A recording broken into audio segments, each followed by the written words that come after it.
La magnitud del amor infinito de Dios por nosotros es tan inmensa que nuestra limitación mental no nos permite ver con claridad y mucho menos entender la grandeza de tal acto de amor. El amor que Dios tiene por su creación es un amor inefable, el cual lo llevó a Dios a hacerse hombre, a humillarse a sí mismo y a una muerte tan terrible para el beneficio de viles pecadores como tú y como yo. A pesar de que con los años el respeto, la solemnidad, la sobriedad de este día o para un día como el de hoy se ha diluido tanto que distancia grandemente de cómo lo podemos recordar cuando íbamos creciendo, yo me sentía que era más culpable y obvia era mi tristeza y obvia era, obvio el respeto, el duelo, el luto, el dolor interno y la vergüenza por saberme culpable o causante de tanta barbarie sobre nuestro Señor Jesús de Nazaret. No sé, los tiempos han cambiado bastante, al punto de que nosotros vemos amigos en Facebook, en las páginas de Facebook, donde dicen tiempo de irnos para la playa, tiempo de comprar no sé cuánta bebida, porque sí que el fin de semana es largo. Pero ninguno hace mención de congregarse. Y ciertamente me da una pena tan grande. Sí es cierto que en donde quiera podemos recordar esta pasión y muerte de nuestro Padre, de nuestro Salvador. Sin embargo, no sé, no creo que ese sea el ánimo que estas personas tienen, sino el de pachanguear todo el tiempo, mas no el de recordar el sacrificio de nuestro Señor Jesús. Antes y ahora, en el momento que estábamos reflexionando, en esa hora de reflexión, vino a mi corazón el saber que cada pecado cometido, tanto por mí como el resto de la humanidad, es un clavo más perforando las manos y los pies de nuestro Señor, o perforando su preciosa frente con esa corona de espinas. Ya hoy se toman estos días a la ligera, de libertinaje, y si nos dejamos llevar por las noticias de las actividades en lugares como Luisiana y Miami Beach, podemos ver el libertinaje, la bajeza, la poca vergüenza de muchos jóvenes y de otros que no son tan jóvenes, pero que son ojos alegres, que les gusta ver y deleitarse en la perversidad. Con el tiempo esto se ha asimilado, un estilo de vida que se ha asimilado, el cual promueve el olvidar el sacrificio de nuestro Señor y aceptar una vida voluntaria al pecado, el cual nos aleja del arrepentimiento, conformando un estilo de vida en el cual nos sentimos libres para hacer lo que queramos, sintiéndonos los dueños de nuestras vidas, y no recordamos que la verdadera libertad, no la libertad que insistimos nosotros en aceptar como buena e inventar porque la sociedad la entiende como buena, sino que la libertad verdadera le costó muy caro a nuestro Señor. Todos los seres humanos tenemos la oportunidad de reflexionar en nuestros pasos, de rectificar nuestros actos para que conformen y den honor a la obra y honra a la obra de Dios. hermanos y hermanas, deberíamos de sentir una gran tristeza, sí, y remordimiento cuando en algún momento de nuestras vidas veamos que también nosotros, cristianos, creyentes, discípulos, cuando de vez en cuando hemos perdido de vista esa cruz del Calvario del Señor y nos hemos convencido de que lo que hacemos o decimos está bien justificado. Así nuestro proceder y poniendo como obsoleta los decretos divinos. Ciertamente vivimos una mentira. Vivimos completa enajenación de la verdad. Todos los evangelistas cuentan la historia de la pasión, muerte y resurrección de nuestro Señor. Algunos resaltando unas partes más, pero en lo que coinciden es en la rapidez de los eventos que se suscitan en 6 días, tomando 6 días desde la entrada triunfal a Jerusalén hasta su crucifixión, la subida al olivar desde la otra puerta de la ciudad, el lavatorio de los pies, la institución del sacramento de la Eucaristía, la oración del huerto en Getsemaní, el apresamiento lleno de brutalidad, la huida despavorida de los apóstoles, el cuestionamiento en el Sanedrín, las bofetadas, los ultrajes y los golpes, como escuchamos en el Evangelio del día. Pero su pasión aún comenzaba durante las próximas 12 horas. Nuestro Señor es expuesto en adición a todo eso, a la exhibición humillante por toda la ciudad.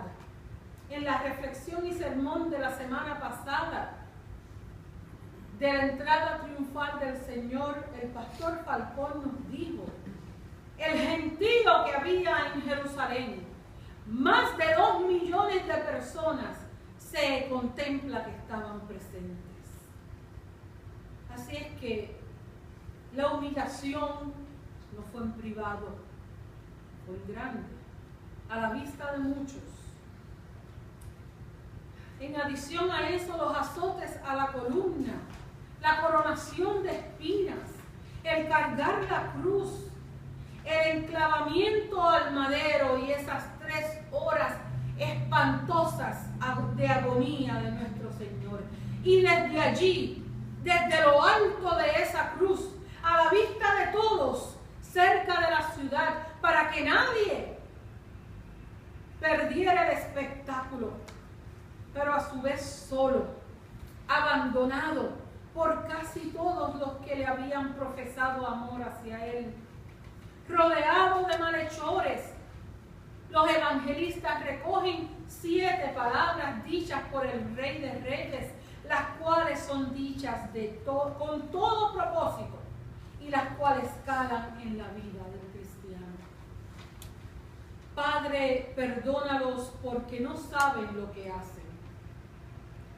Esta es la petición infinita y constante de Jesús, la cual cubre no solo a aquellos que tuvieron que ver con su pasión y con su muerte, sino con cada persona que aún conociéndole les rechazan, y aún con aquellos que no le han conocido.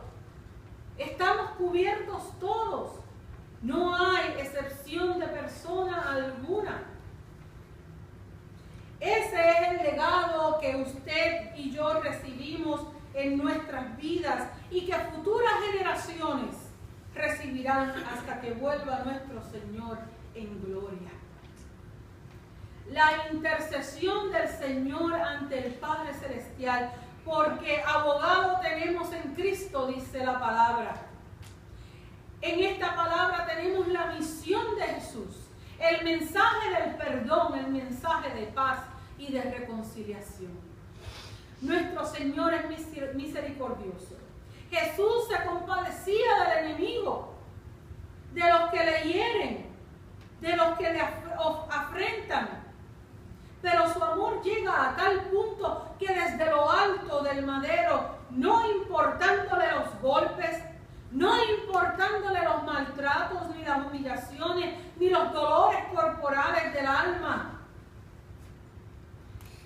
De Jesús solo brota bondad, pues Él es la definición de amor. Y la súplica al Padre no es por Él, sino por el que a Él ama. Por los que Él ama, que somos todos, independientemente de si usted lo ama a Él.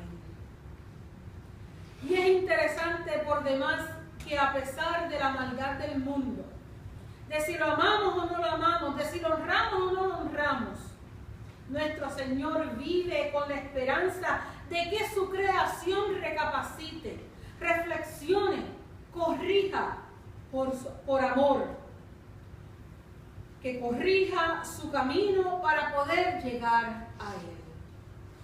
Pues a pesar de la maldad, siempre hay un rayo de esperanza dentro de las tinieblas.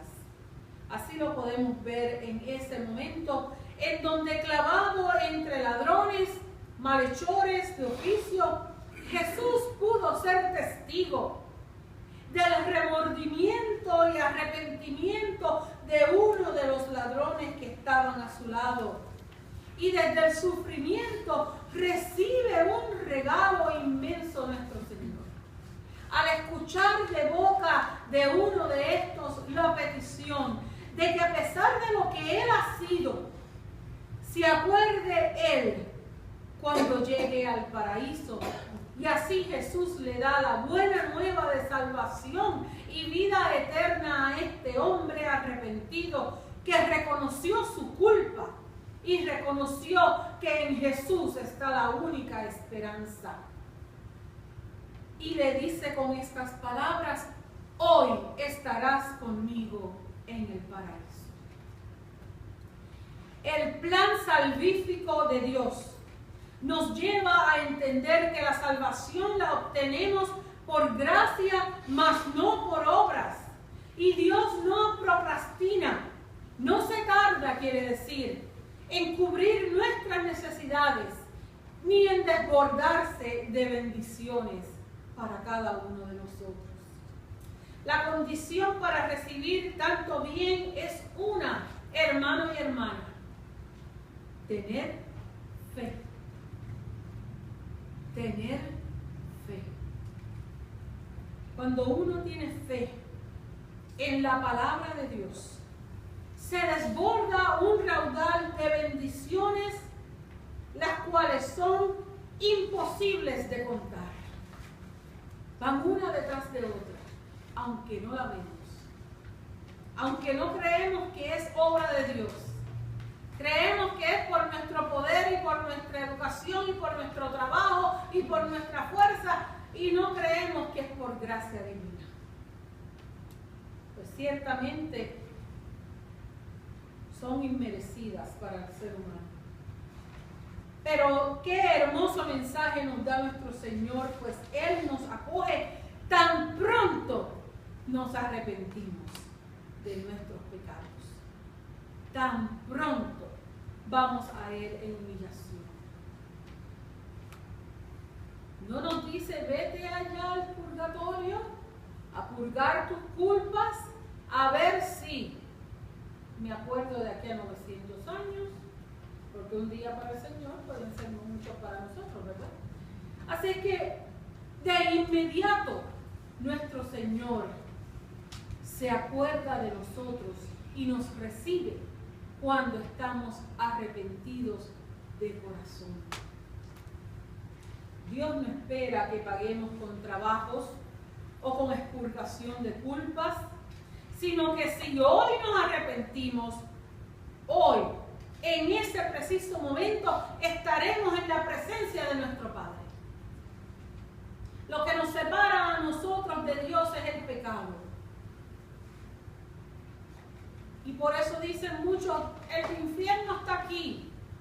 Si estás separado del Señor, ciertamente. Si no te has arrepentido de tu culpa, ciertamente. Si no has ido a los pies de la cruz y has visto el rostro de Jesús ensangrentado y sacrificado por tu culpa, ciertamente. Pero cuando nos abrimos ese corazón y humillados vamos a Él en arrepentimiento, reconociendo todo su poder y toda autoridad, en ese instante entramos en la presencia divina. El corazón del ladrón dio un vuelco y los ojos de la fe de ese hombre se abrieron. Hoy día las distracciones del mundo, hermano y hermana, nos impiden ver la verdad. El pecado nos mantiene alejados de Él, pero su perdón está ahí, listo para ser dado al que se arrepiente, y eso nos hace estar junto a nuestro Cristo en su paraíso, pues su reino no será establecido en un día lejano. De aquí a no sé cuánto va a estar ese reino establecido. Ya el reino de Dios está listo y está a la vuelta de la esquina. Es más, está entre nosotros. Entre nosotros. Tus sufrimientos, nos dice el Señor, terminarán hoy. Tu gozo, nos dice el Señor, empieza hoy. No en centenares de años. Con arrepentimiento y fe nos acercamos a Él, descansando en sus palabras. El que viene a mí, no le echo fuera, dice el Señor. Así lo vimos en ese monte, con ese hombre pecador arrepentido. Jesús no le echó fuera, no le dijo, no eres digno. Jesús pudo entender que el corazón de ese hombre se arrepintió por sus pecados y así abrió la esperanza para que él estuviese ese día y de ese día en adelante por toda la eternidad ante el Señor. Y porque se preocupa por nuestro bienestar y no desea ver a nadie abandonado a su suerte, encomienda a un ser preciado para él.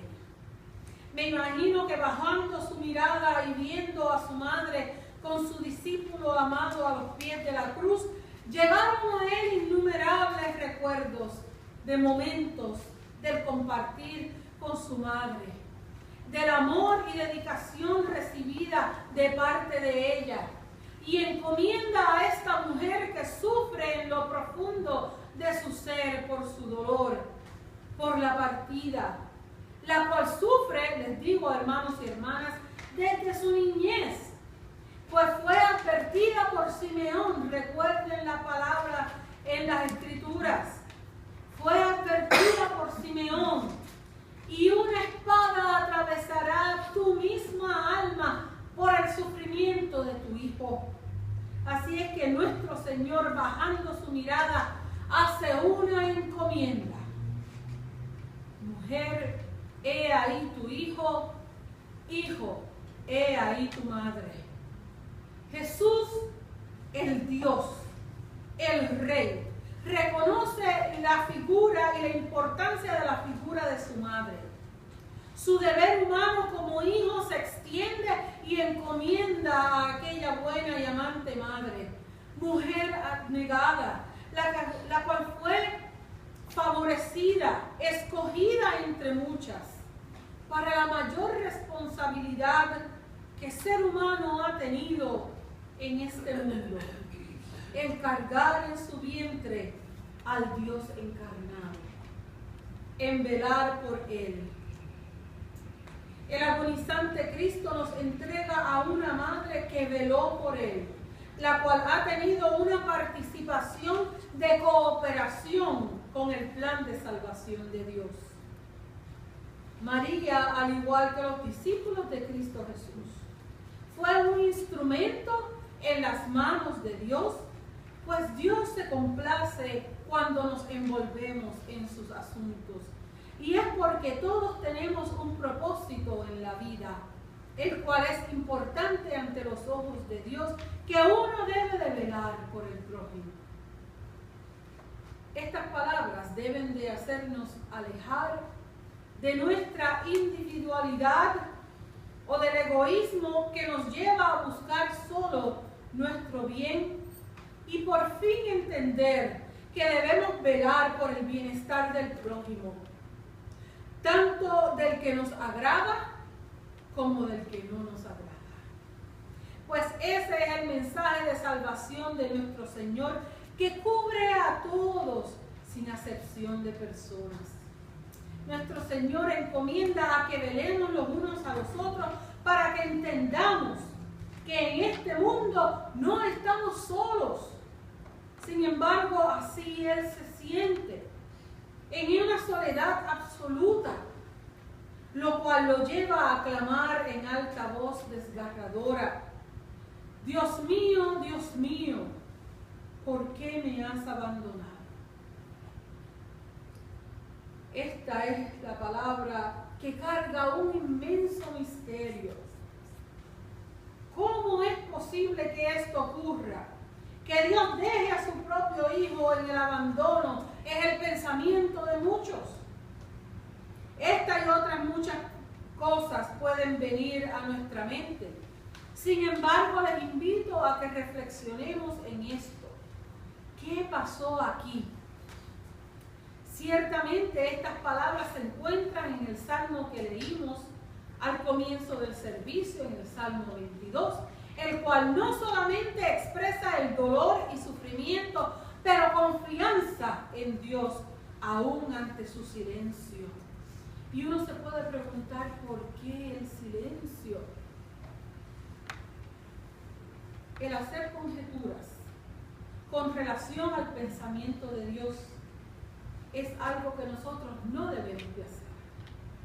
Mas nos podemos dar cuenta que es a causa del pecado que Jesús está cargando lo que no puede estar ante la presencia de nuestro Padre Dios. El que no conoció pecado se convierte en pecado, carga el pecado de la humanidad, y el pecado no puede estar en la presencia divina. Por lo tanto, el silencio. No porque Dios haya abandonado a su Hijo, sino porque en el día de hoy usted y yo tenemos la oportunidad de reflexionar que si nuestras vidas siguen un rumbo pecaminoso, el destino será el silencio. Pero si como aquel que se arrepintió va al Señor, entonces la presencia de Dios está más que palpable. No está dejando solo a su Hijo, al Redentor del mundo, sino el pecado que nos separa de Él. Esta es una gran lección, porque una vez y por todas la humanidad debe de entender que no podemos seguir siendo lo que hasta ahora hemos sido, sino convertirnos en nuevas criaturas. No podemos servir a dos dioses, no podemos pecar y querer estar regocijados con el Señor y bien, ¿verdad?, alineados con Él. No se puede. Si usted se cree que eso se puede hacer, está viviendo un engaño. O usted decide seguir en el pecado voluntario, o usted está en el propósito firme de arrepentimiento y de no volver a hacerlo. De esa manera dejamos la vieja criatura, nos convertimos en nuevas criaturas, con nuevos corazones que nos abran la oportunidad de un día abrazarnos a Él. Ese abandono se traduce en su humanidad, en su cuerpo, manifestando todos los dolores y todas las necesidades de un mortal. Nuestro Señor expresa lo que siente y nos dice desde lo alto de la cruz: tengo sed. La tormentosa pasión de nuestro Señor, desde su apresamiento con la pérdida de sangre, con la fiebre por las heridas, crea una necesidad fisiológica del crucificado, magnificándose así y reflejándose en esa sed intensa. Cuando sin duda alguna la sed de Jesús es física, la sed del Cristo es espiritual a causa de nosotros. De Él ciertamente fluyen ríos de agua viva. Pero por nuestra pecaminosidad, por la falta de poder ver o de querer ver que Él es la fuente que sacia toda sed, Cristo demuestra la sed porque nosotros no queremos beber de esa fuente. Se entregó a todos, se abrió para todos. De Él fluyen ríos de agua viva. Así lo dijo a la samaritana: si supieras quién soy, de esta agua jamás te daría sed si tú bebieras. Sin embargo, el mundo lo alzó en el madero, lo crucificó, y el Señor siente sed porque no fue reconocido por la humanidad. No aceptamos su regalo de salvación y hoy día seguimos ofreciéndole al Señor migajas. Le seguimos ofreciendo lo peor, le seguimos ofreciendo vinagre y hiel pestilente. Hiel en lugar de mirra, pues no apreciamos su sacrificio ni su amor. Cada uno tiene sed de Dios y Cristo tiene sed de cada uno de nosotros. Un día esta sed, hermano y hermana, este anhelo será saciado. Y sin más, siendo Él el Maestro, siendo Él el Raboni, aunque dice el pastor ciertamente, no tenía el papel que lo avalaba como rabí, pero era el Maestro. Tenía la autoridad y el poder dada por el Padre Celestial. Y siendo Él esto, conociendo las Escrituras, siendo el experto de la palabra, pues Él es la palabra viva, sabe que no hay más que hacer y que toda profecía ha sido cumplida, y así se lo hace ver al Padre y le dice: consumado es. Hace unos años le traje la palabra que se utiliza para esto. En el griego la palabra es tetelesti. Tetelesti, y eso él grita desde allá: consumado es. Esta palabra anuncia la cancelación de una deuda. Con el poco oxígeno que sus pulmones deben de tener a estas alturas, con el adormecimiento por el agudo dolor físico, por la tristeza de que no todos lo reconocieron como redentor del mundo, Jesús saca fuerzas y proclama que ya la deuda tuya y mía, hermano y hermana, está pagada. El pecado de la humanidad ha sido limpiado a través de la preciosa sangre derramada del Cordero inmolado, del Cordero sin mancha. Solamente Él podía hacerlo y lo hizo por amor a ti y por amor a mí. Pues si la ira de Dios se hubiese vertido, hermano y hermana, sobre nosotros, jamás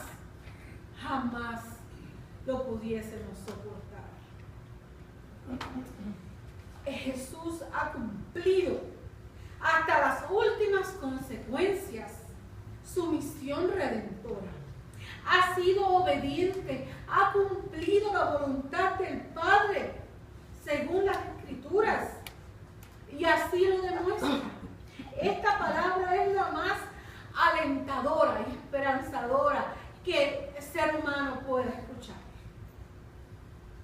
de labios del Salvador.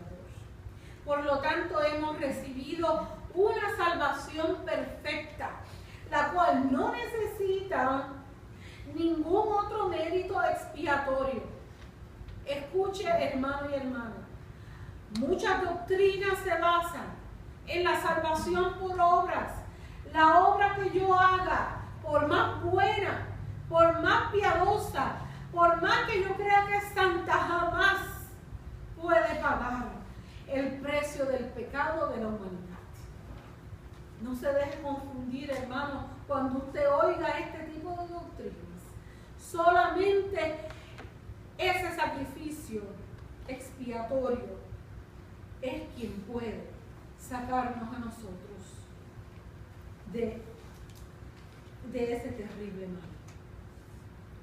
Y sin más, nuestro Rey, nuestro Salvador, nuestro Cordero libre de imperfección, habla una vez más y dice: Padre, en tus manos encomiendo mi espíritu. El momento inevitable de la muerte. La entrada al mundo espiritual, hermanos y hermanas, es un misterio que sobrecoge el ánimo del ser humano. Gran misterio que por más que queramos entender, trae más preguntas que respuestas. Esto es porque la misma nos abre las puertas a un mundo que solo se puede llegar cuando esta vida pasa. Estamos tan acostumbrados a un mundo tangible que nos espanta, hermanos, el desconocimiento que hay después de la muerte. La muerte redentora del Cristo es la garantía de que cuando nosotros pasemos de este valle de sombra de muerte, siempre y cuando hayamos mantenido la fe en Jesús como Señor y como Salvador nuestro, podemos llegar. Es solamente entonces que la vida verdadera comienza, porque esa vida verdadera es buena, está llena de gozo, por poder decirle a Dios Padre: en tus manos encomiendo mi espíritu, pues no quedó nada que Él no cumpliese. Nuestro anhelo, hermanos y hermanas, ha de ser que cuando entreguemos nosotros también nuestro espíritu a Dios, podamos decir: Padre, he peleado la buena batalla. Padre, he acabado la carrera. He guardado la fe. Y así, hermano y hermana, poder descansar en las palabras de Cristo, que nos dice: no se turbe vuestro corazón, pues voy a preparar lugar para ti.